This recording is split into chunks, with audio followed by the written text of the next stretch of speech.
Hallo und herzlich willkommen an alle, die hierher gefunden haben bei diesem schrecklichen Wetter, aber zu einem ganz besonderen Anlass. Ich begrüße Sie alle auch sehr herzlich im Namen von ALMA. Das heißt ausgesprochen Astrid Lindgren Memorial Award. Denn unter diesem Dach wird unser Gespräch jetzt gleich stattfinden. ALMA ist der wichtigste internationale Preis, den es gibt. Er wird der kleine Nobelpreis für Kinder- und Jugendliteratur genannt. Es ist die höchste staatliche Auszeichnung. Einmal im Jahr wird sie von Schweden vergeben, um natürlich, wie der Name sagt, an Astrid Lindgren zu erinnern. In den letzten 20 Jahren, denn in diesem Jahr feiert der Preis selber ein Jubiläum, 20 Jahre ALMA, wurde dieser Preis an AutorInnen, IllustratorInnen und auch Institutionen und Organisationen vergeben, seltener, aber immerhin zweimal, die im Geist von Astrid Lindgren, wie es so schön heißt, schreiben, zeichnen oder für Kinder- und Jugendliteratur begeistern, weil das eben so wichtig ist und weil es so wichtig ist, gerade diese herausragenden Titel, die es weltweit gibt, zu bepreisen, auszuzeichnen, um auf sie aufmerksam zu machen. 2019 war der War Herr ein zu meiner schönes Jahr. Linken, war ein schönes Jahr. Bart Mujard bekam, der belgische Schriftsteller Bart Mujard bekam den Astrid Lindgren Memorial Award. Für mich ist es heute eine riesengroße Freude und Ehre, mich mit dir unterhalten zu dürfen. Und ich war auch damals dabei, als das Ganze verkündet wurde, nämlich in Bologna. Und es war eine Stimmung in dem Raum, das können Sie sich nicht vorstellen. Offenbar war die ganze Welt damit einverstanden, dass du diesen Preis kriegst. Und wie ich finde, sehr zu Recht. Ich habe mich jetzt gefragt, wie kann man einen Autor wie Barth wenigstens kurz vorstellen? Ich fange vielleicht mit ein paar Titeln an, die auf Deutsch erschienen sind. Und wenn man nur die Titel nennt, Bloße Hände, Hinter der Milchstraße, Brüder im Wespennest, Mut für drei. Es ist die Liebe, die wir nicht begreifen. Dann zeigt sich schon, was da für ein Kosmos aufgemacht wird.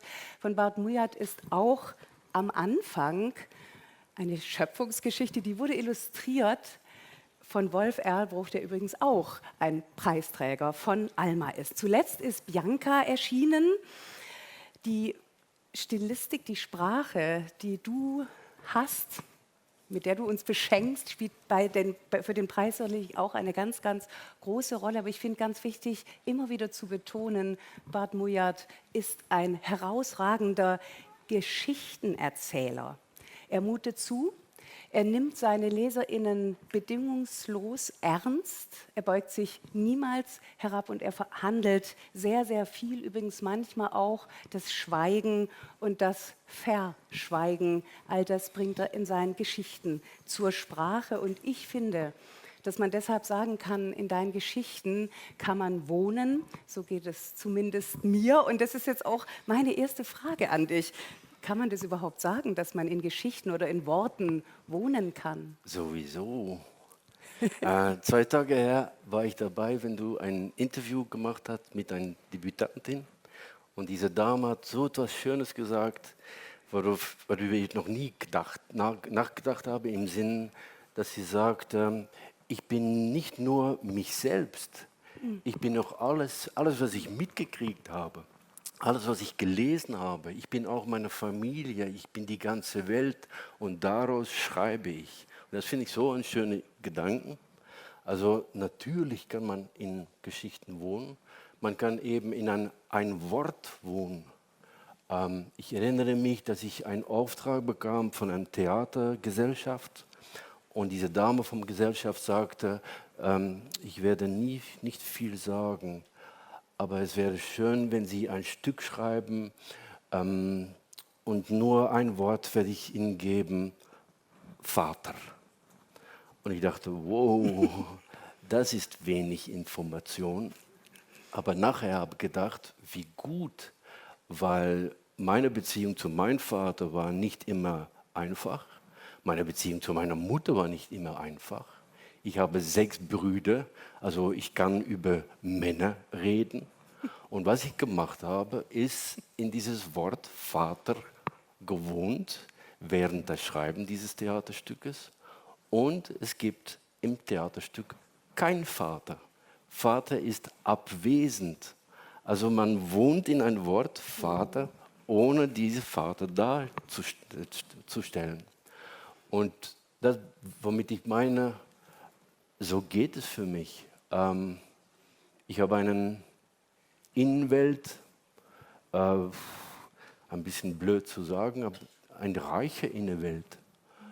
Jetzt rede ich, aber noch lieber schweige ich und gucke ich herum und gucke, wie man sitzt und man ist abgeschlossen oder offen und ich bemerke Dinge, ich höre Dinge und alles habe ich hier im Kopf und dann um auf einmal das Wort Vater zu bekommen und dann eine Geschichte zu erzählen. Also ja, man kann in Wörter und Geschichten leben. Wie wunderschön, Sie ahnen. Bei solchen Antworten ist es gar nicht so einfach, Fragen zu stellen, weil ich so denke, das ist so, soll ich jetzt mit so einer ganz normalen Frage darüber kommen? Aber ich versuche es jetzt trotzdem nochmal, denn du hast jetzt schon so viel gesagt mit diesem in Worten wohnen, auch zu Hause sein, Dinge suchen, beobachten.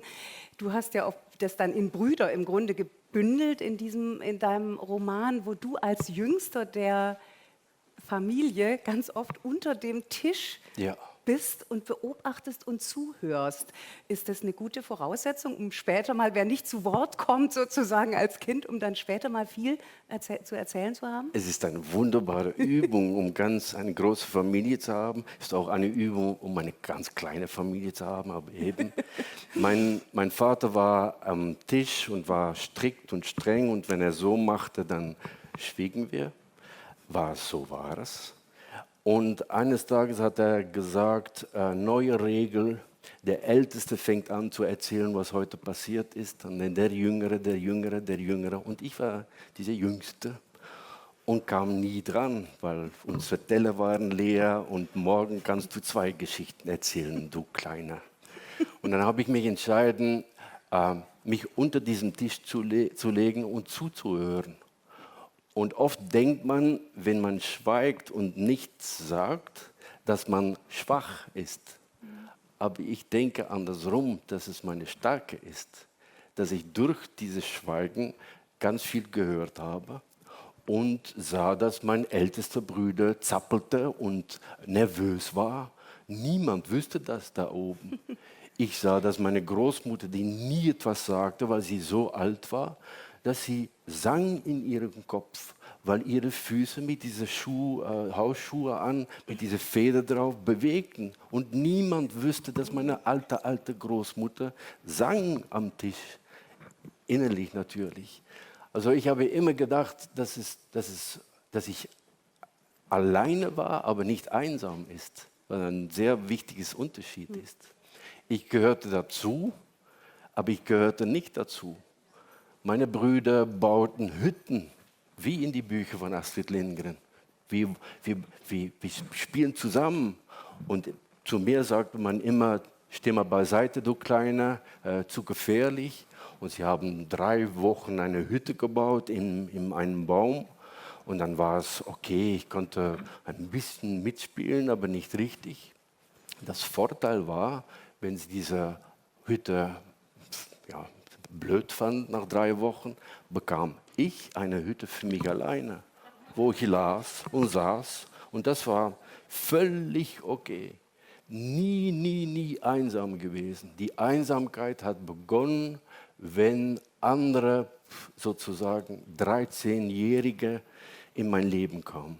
Wenn ich in dieser Schule war mit nur Jungs, riesige Schule, wo Lesen blöd war, wo Schreiben für Mädchen war. Und dann haben Dinge sich so geändert, dass es negativ geworden ist. Aber wie muss ich das sagen? Ja, muss ich das erzählen? Doch. Ich hatte eine sehr hohe Stimme. Ich war 13, 14 und ich redete noch immer wie ein Kind und werde ausgelacht. Und ich war vorne in dieser Klasse. Herr Lehrer, ich weiß die Antwort und ich war ganz begeistert. Aber wenn diese Prügelkerle anfingen, mich auszulachen, Mädchen, dann saß ich hinter im Klasse und ich las noch mehr, als ich bereits las. Und noch immer sage ich das blödeste Ding, das man sagen kann. Sehr herzlichen Dank, Prügelkerle. Weil du denkst, dass du mir klein gemacht hast, aber das hast du nicht. Du hast mich groß und stark gemacht, weil da hinten habe ich noch mehr gelesen, noch mehr Geschichten im Kopf bekommen und bin ich wahrscheinlich geworden, wer ich jetzt bin. Ja. Ja. Schon, ja, oder? Sehr, sehr wahr. Wow. Also kann man sagen, das sind ja auch alles Zuschreibungen. Jemand sagt was über dich. Schreiben ist doof, lesen ist doof. Du schreibst dagegen an. War das ein Motor auch für dich zu schreiben? War Schreiben sich wehren oder klären? Klären nicht, wehren ja. Ich denke, ich weiß es eigentlich sicher, dass man fragt immer, und wann sind Sie Schriftsteller geworden? Und ich glaube nicht, dass man ein Schriftsteller bekommt. Man ist es. Du bist Fußballspieler, du bist es. Das Einzige, was du noch tun musst, ist diese Stufe nehmen, um das wirklich zu sein. Und ich weiß, dass wenn ich 7 oder 6 eben war, dass ich gerne schrieb und das Schreiben erfahren habe als Zeichnen, weil mein Name schreiben, das heißt, ich bin da, ich habe einen Namen. Und später, wenn ich 13, 14, 15 war, war dieses Schreiben, dass niemand wüsste, dass ich schrieb, wenn wir das über ein Haus haben, war das eine Art Haus für mich. Tagebücher, Geschichten. Ich habe nie darüber richtig geredet, aber nur, wenn ich mein erstes Buch zu Ende gemacht habe, wenn ich 16 Jahre alt war und das Buch ist veröffentlicht worden, wenn ich 19 war ich auf einmal da und die Menschen haben darüber etwas gesagt, du bist jetzt Schriftsteller. Und ich dachte, ich war es bereits, ich bin es nicht geworden. Das ist ein ganz toller Gedanke, den du immer wieder zur Sprache bringst und der mich immer ganz tief berührt, weil du sagst auch immer, wer schreiben will, muss schreiben und eigentlich kann es jeder, auch alle Sie, die hier sitzen. Und du hast es mal so wunderbar beschrieben, jeder hat eine Idee, jeder hat auch was zu erzählen. Der Schriftsteller, jemand wie du, ist nur in Anführungszeichen derjenige, der es aus dem Kopf zu Papier bringt. Das kann man immer überhaupt nicht glauben, wenn man, so wie ich, eben mit Schriftstellern spricht, aber nicht selber Schriftstellerin ist, dass du das wirklich so siehst, weil für mich spricht da auch tatsächlich eine ganz große Bescheidenheit raus und so auch ein wirkliches sich sehr klar machen, warum mache ich das? Weil ich erzähle. Ja, und ich bin davon überzeugt, dass man das lernen kann, dass man besser werden kann. Je öfter man schreibt, je besser man wird, sozusagen. Das stimmt nicht ganz, aber eben. Aber doch, man kann es lernen. Und ich denke, dass bestimmte Menschen ein Talent haben, um besser zu gucken, ihre Empfindlichkeit einzusetzen, um das Schreiben interessanter zu machen und ihre Persönlichkeit drinstecken, wodurch, was man schreibt, interessanter wird. Jetzt sind wir hier ja unter dem Dach, wir bleiben jetzt bei dem Bild von Alma. Es geht um Kinder- und Jugendliteratur, um Literatur für Kinder. Das ist ja immer eine ganz heikle Angelegenheit, weil das in der Wahrnehmung sehr oft was Herabsetzendes hat. Das ist die Literatur, die keiner ernst nimmt, aber in der Sache natürlich absolut wegweisend ist. Irgendwann muss man sich begegnen können. Die LeserInnen mit den Worten, mit den Geschichten, mit den Bildern und das fängt eben, wenn man Glück hat, in der Kindheit tatsächlich auch an. Hast du das als Einschränkung erlebt? Nee, weil alles, was du kennst, gibt es bereits. Also ich kannte Kinderbücher, Jugendbücher. Ich war 16 und habe ein Buch geschrieben. Wenn du mir gekannt hättest und gefragt hättest, oh, jetzt bist du Kinderbuchschriftsteller, hätte ich gesagt, nee, ich habe ein Buch geschrieben. Also habe nie darüber nachgedacht, wieso, für welches Publikum. Nur wenn das Buch veröffentlicht worden ist, habe ich verschiedene Menschen darüber gehört, aha, jetzt sind Sie Jugendbuchautor. Und das heißt, dass dein Publikum 12- bis 16-Jährigen ist. Und das habe ich nie verstanden. Als jüngste von 7 Brüdern habe ich Filme angeguckt, die ich nicht verstanden habe. Aber doch habe ich geguckt, weil irgendwo habe ich etwas begriffen. Irgendwo gab es ein Ding, das ich verstand. Also dieses Unterschied zwischen Kinderbüchern, Jugendbüchern, Erwachsenenbüchern. Ich weiß, dass es dieses Unterschied gibt, aber immer wieder denke ich, hör auf. Wenn ein, danke, wenn ein 40-jähriger Dame meinen Namen fragt und sagt, was machst du? Bücher schreiben, habe noch nie von dir gehört. Du schreibst Kinderbücher. Nee, ich lese rechte Bücher. Dann denke ich, rechte Bücher. Ja, darin liegt eine sehr große Souveränität natürlich auch. Die Qualität deiner Geschichten liegt genau darin, dass dir das wirklich, auch beim Schreiben, das merkt man ja, egal ist. Also du schreibst, du wählst keine anderen Worte, du wählst keine anderen Themen. Ich würde auch sagen, das ist sowieso nicht die Frage, die man sich stellt, es ist eine Frage der Haltung den Kindern und Jugendlichen in dem Fall gegenüber. Wie würdest du da deine Haltung beschreiben? Ich denke, dass es damit zu tun hat, dass ich eine Stimme suche, Ja. einen Ton suche. Und dieser Ton von ein 12-jähriges Mädchen oder ein 16-jähriger Junge versuche ich nicht, aber treffe ich irgendwo. Ich denke, dass ich sehr, sehr, sehr eng und frage mich nicht warum, aber so ist es, sehr eng verbunden bin mit, wer ich damals, wenn ich junge war. Und dass es natürlich noch immer schwierig ist, um den richtigen Ton zu finden, aber dass es mein Stil ist, dass es meine Art ist. Ich finde es immer merkwürdig, seltsam, dass man fragt, aber willst du nicht ein größeres Publikum? Nee. Wenn wir hier alle Stühle hinstellen und alle Schriftsteller der Welt sitzen hier, dann die meist einfachsten Schriftsteller sitzen dort, weit, weit, weit weg. Und die sehr, sehr schwierigen Schriftsteller sitzen dort. Dann haben wir eine Menge Autoren beieinander. Wunderbar. Wenn du sehr gerne schwierige Bücher liest, mach mal eine Wahl, wie gut. Wenn du nicht gerne, guck mal. Aber wenn ich aufstehe, ich weiß nicht, wo ich sitze in dieser Reihe, wenn ich aufstehe, dann gibt es einen leeren Platz. Und was machen wir? Aufschieben.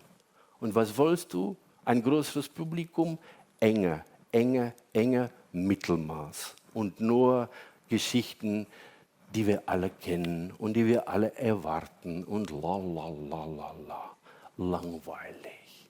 Also ich muss, wie jedermann tun muss, finde ich, tun, was du tun musst, um glücklich zu sein. Das ist mein Ton, so schreibe ich. Wenn du mich nicht gerne liest, wie gut, gibt noch so eine Menge Autoren.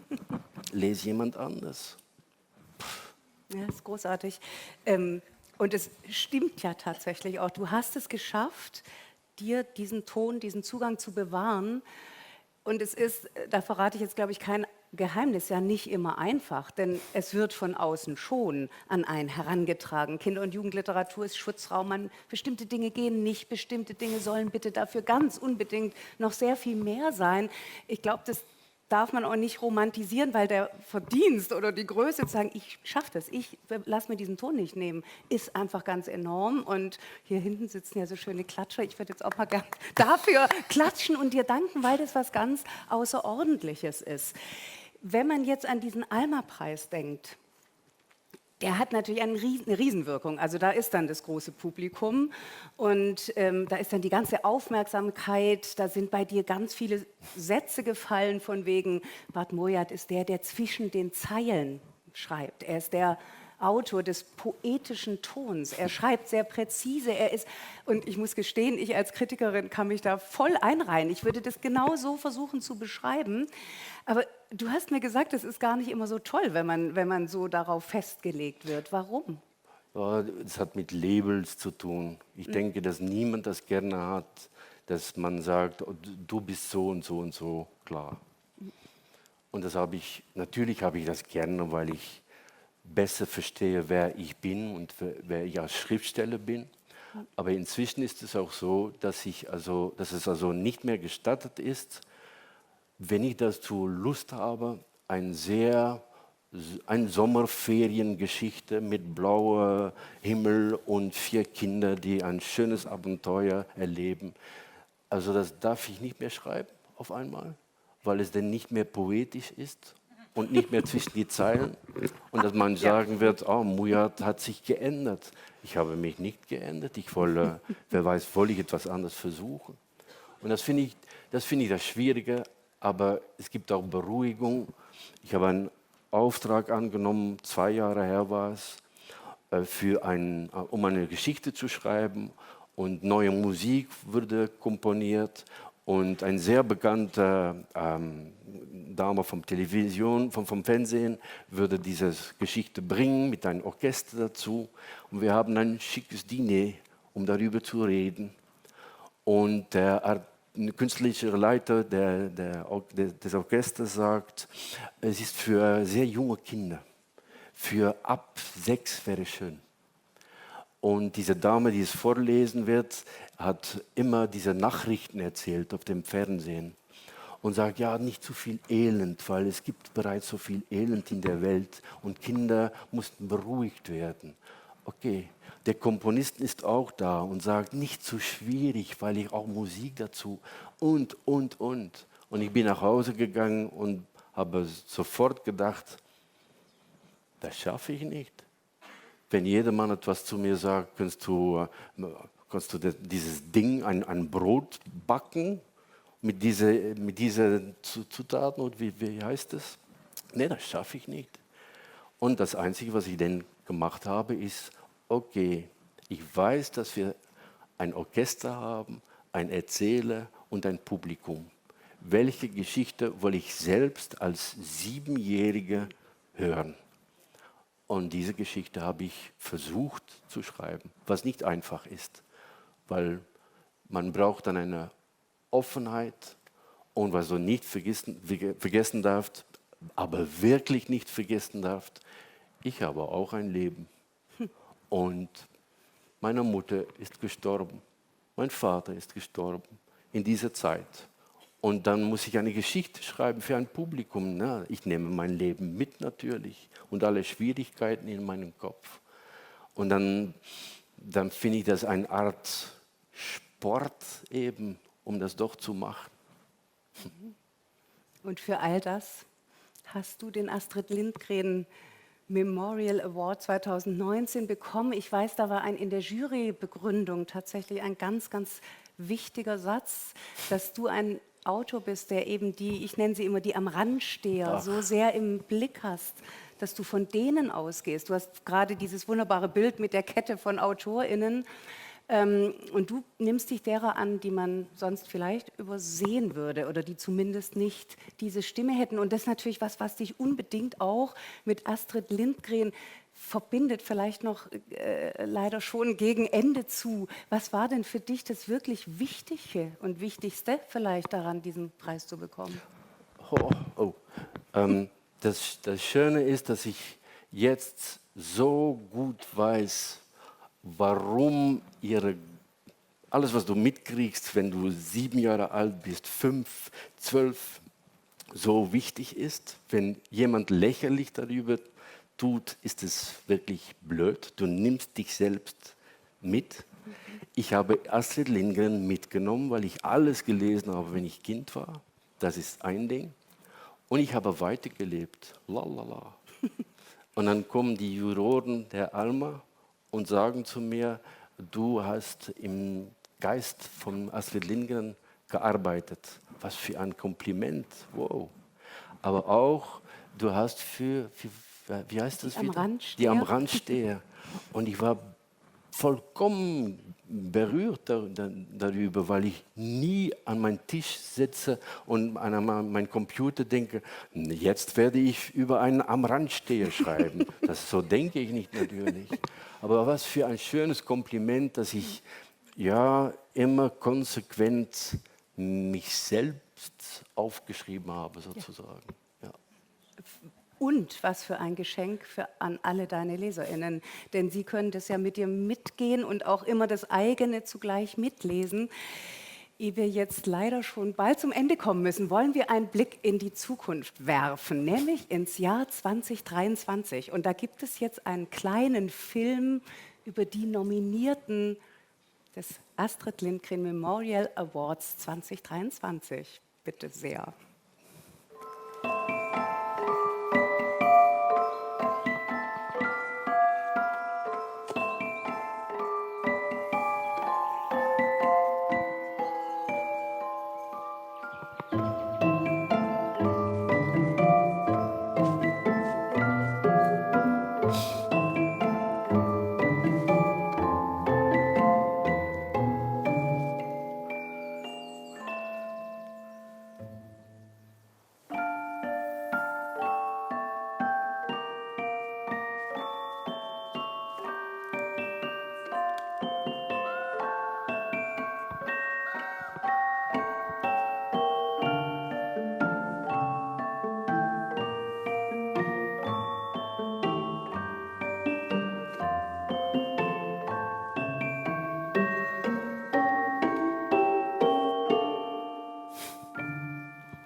Also es war eher ein Appetitmacher. Er hat uns in den Wald geführt. Ich will noch mal auf das Haus kommen, weil ich dir so danken will, dass du an diesem Haus der Literatur mit all den Zimmern und dem vielen Platz für alle so mitschreibst und uns dadurch auch nicht nur in dein Haus auch ein Stück weit reinschauen lässt, sondern an etwas arbeitest und uns den Zugang gibst, wo wir alle eben auch zu Hause sein können. Und ich glaube, das ist, was Literatur kann und das ist ganz bestimmt, was Bart Moyart kann. Vielen, vielen Dank. Danke. Vielen Dank. Danke.